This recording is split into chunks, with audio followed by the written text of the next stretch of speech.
passifs. N'achetez pas de passifs sur votre chemin vers la liberté financière. Du moins pas tout de suite.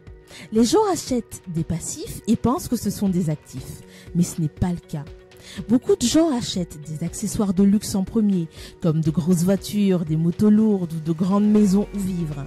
Mais les riches achètent des actifs et leurs actifs achètent ensuite du luxe.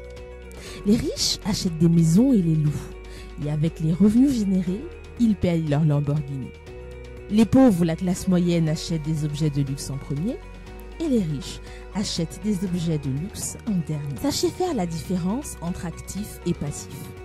Les actifs sont tout ce qui met de l'argent dans votre poche, comme les actions, les obligations, l'immobilier, les fonds communs de placement, les propriétés locatives, etc.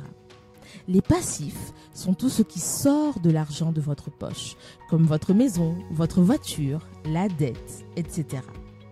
Les gens pensent que leur maison est leur plus grand actif, mais ce n'est pas le cas.